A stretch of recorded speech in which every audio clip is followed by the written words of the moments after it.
Hello viewers, welcome to GarazLab. We will discuss about how we can implement a REST client in Rails application.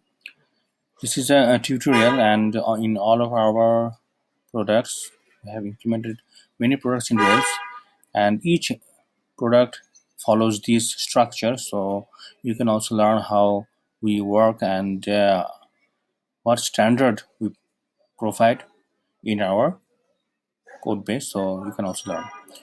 Before joining, let's have a quick understanding of the REST client.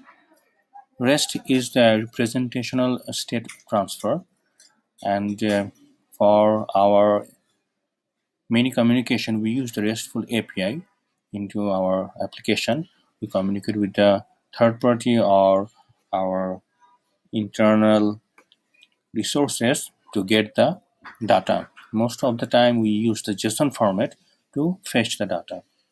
Let's see a sample script that we will use for our REST communication.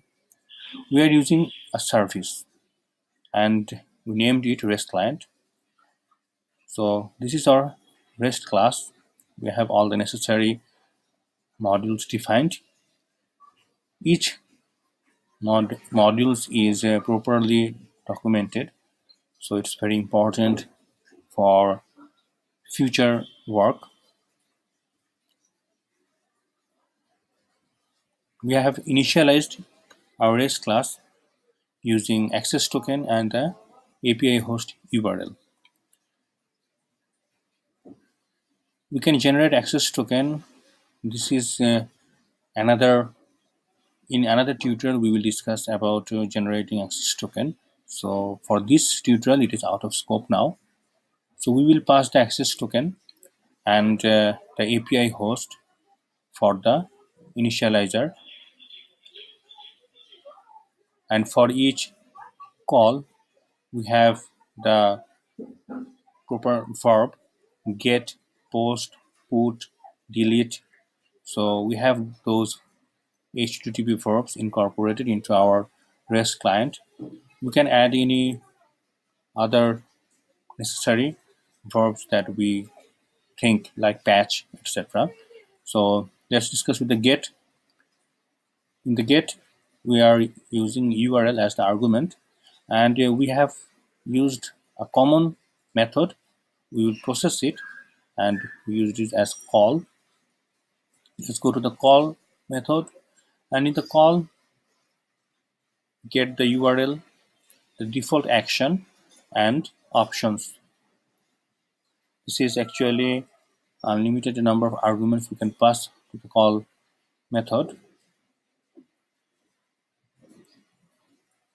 We use the client, another private method we implemented to communicate with the API.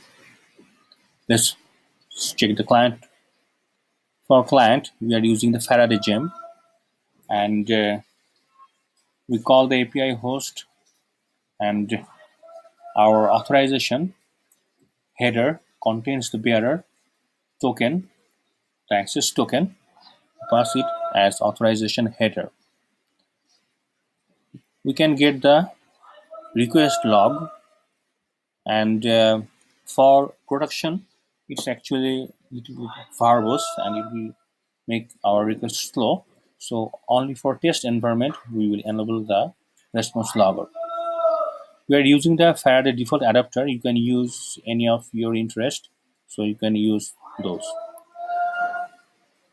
So far we have discussed the private method client that we use using the Faraday request calls. We use the attribute accessor for access token and API host. Let's see some of GarazLab's Rails products. And we have the Ruby on Rails management and other Rails applications. Those are available in GarazLab. So we have the client call, and this client actually uses the response, and if the response is success, then we logged. If it's not success, then we log the failure, and if it is success, then we pass the JSON for the JSON 200.